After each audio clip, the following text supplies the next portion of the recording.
flooding in downtown.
Millions of Florida residents faced a chilling night as wind, rain, and storm surge from Hurricane Ian hit the southwest coast and moved inland Wednesday night. On the road to Orlando, shutting off power to more than 2 million customers statewide. A 12-foot storm surge submerged cars, toppled homes, and trapped residents near where the storm came to the west coast of Fort Myers. Some places remain too dangerous for water rescue, officials said, adding that they noted addresses for deploying resources so safely. Ian is one of the most powerful hurricanes to strike the United States in decades, and Governor Ron DeSantis said it would descend as one of the strongest in Florida's history. It was only slightly off Category 5 status as it landed around 3 p.m., but had been downgraded to Category 2 on Wednesday night. Follow the path here. Stranded travelers and refugees crouch in the lobby of the Courtyard Marriott in Fort Myers, FL, as Hurricane Ian rages on, shutting off the power. Jim O'Brien, a 73-year-old retiree, said this would be his last hurricane in Florida. He and his wife had considered returning to North Carolina after the pandemic brought a wave of growth and congestion to Cape Coral. "That's very ugly," he said.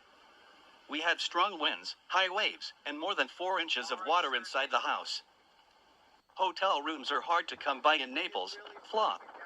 A hotel employee, who said he was not authorized to speak about the footage, said people were coming from all directions looking for a place to stay. "There will be thousands of people homeless tomorrow when the sun rises," he said by telephone. Sheriff Marquino said his department received numerous 911 calls, and hundreds of deputies were waiting to help as soon as the winds dropped to safe level.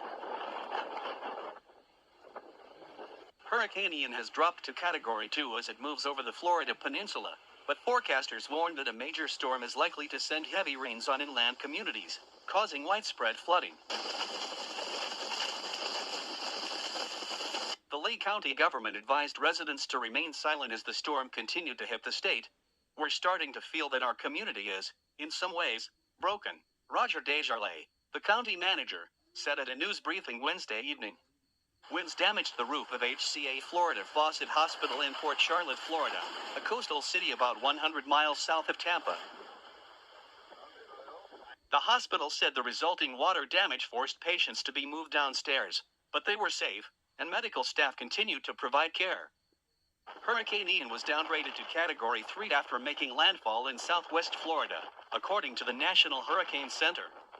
At 8 p.m. Wednesday, it was about 95 miles southwest of Orlando, with maximum sustained winds of 100. Sheriff in southwest Florida said the 911 center was overrun by thousands of stranded callers, some with life-threatening emergencies.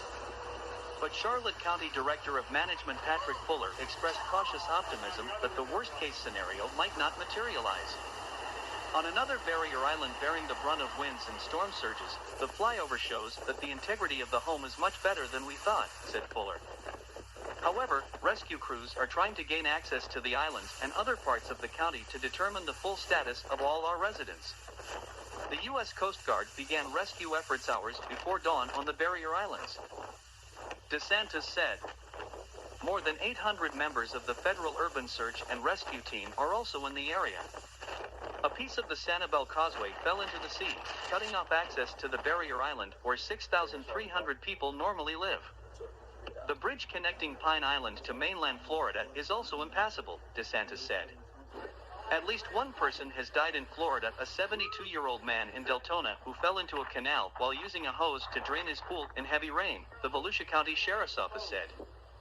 2 other hurricane deaths were reported in Cuba. Images of the devastation wrought by Hurricane Ian's strong winds were revealed on Thursday as residents chose to stay outside. Ian was a terrible category for hurricane with winds of 150 miles per hour when it came ashore on Cayo Costa at around 3 p.m. Wednesday. About 90 minutes later, the storm made its second U.S. landfall, this time just south of Punta Gorda with 145 miles per hour winds. Fox weather correspondent Robert Ray reporting live from the marina on the shores of Fort Myers, one of the worst affected areas in Florida, saying the concrete pier had split in 2. Bob Benham said he witnessed the marina being ripped apart from his apartment in a nearby 33-story high-rise where he rode a storm. It was the strongest weather I've ever seen, said Benham. According to Benham, he saw the wind change direction around 3 p.m. and start blowing on the beach. That's when the destruction began. The war started to weave, and then they started to separate, and the boats were tied to the pier. They didn't separate from the pier, and they all started piling up like Tinker Toys. Benham said it was just amazing. Rescue efforts are ongoing throughout Florida.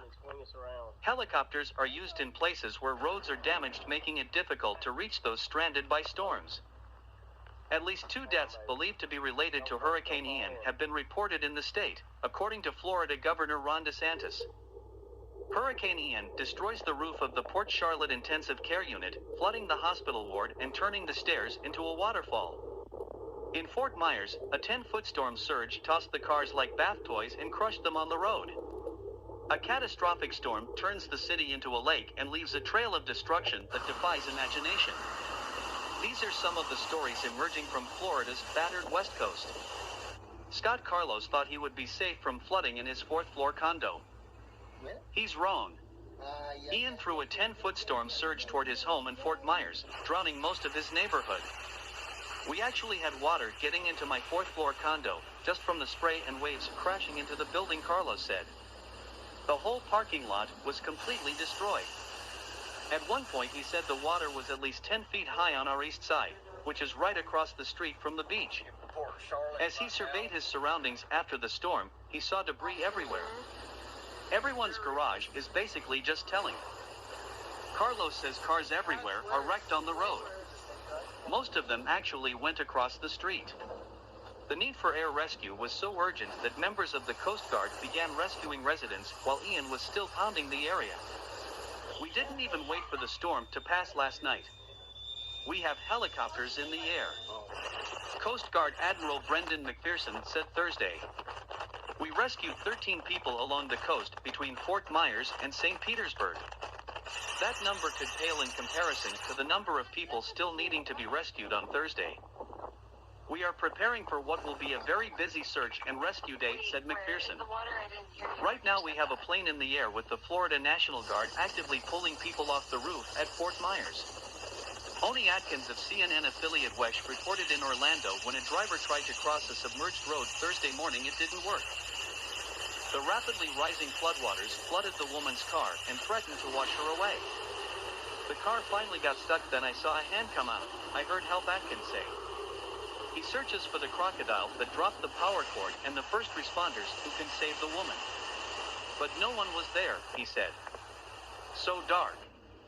She didn't seem to care much about cars, but she was very worried and had to get to work, where she worked as a nurse. Saving lives is definitely the main thing for him, trying to work during this storm. Medical staff at the Port Charlotte Intensive Care Unit had expected a strong storm, but nothing so severe. We have about 160 patients at home and our roof is off the roof over the ICU, said Dr. Birgit Bodine, internal medicine specialist. We had a torrential downpour coming, which then descended the stairs, which then went up to another floor. A staff member wading through the murky water transferred the patient to a safer part of the building.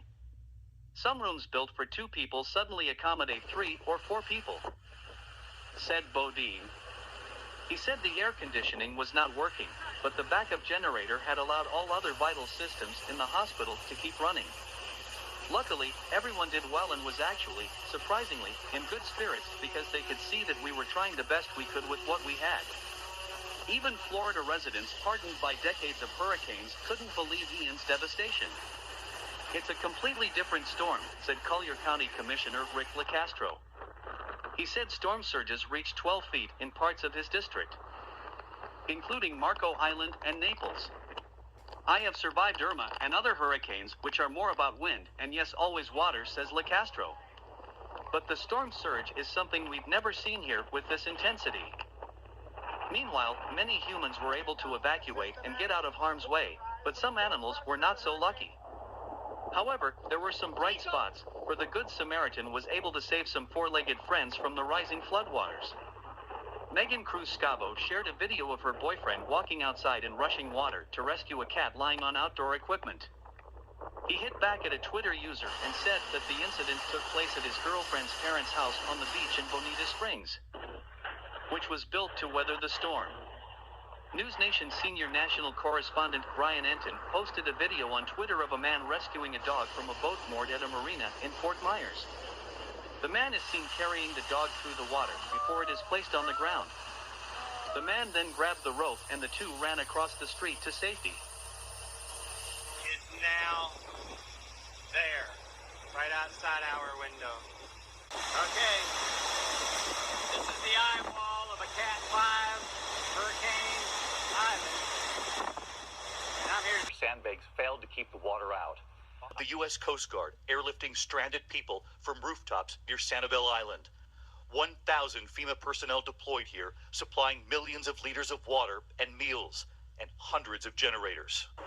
Charlotte and Lee counties reporting more than 500 rescues, more than 300 rescued in Orlando. In this neighborhood, local police teaming up with the National Guard. Orange County Fire Rescue racing in with stretchers to rescue seniors, the Avante Assisted Living Facility. Ian making landfall as a strong Category 4 hurricane, just shy of a Category 5. The record-breaking storm surge. Whoa. Ripping roofs off homes, sending debris flying. This time-lapse of Fort Myers Beach showing floodwaters taking over the streets. Boats floating away. There's like 3 boats. There's 4 boats. 4 of them. 4 boats. We don't know whose cars most of these are. The family riding out the storm in their grandmother's home, watching from the windows as cars and homes float by. This is a house from across the street at the beach. Walking outside, the palm trees bending in the wind. Somebody's RV came in our backyard.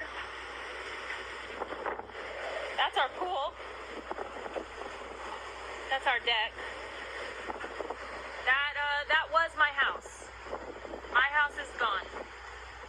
On the ground here, we met Josephs, who left home to ride out the storm with family, only to find... And terribly frightening. But at least you're okay and the family's okay. Yeah. Yeah. We're glad.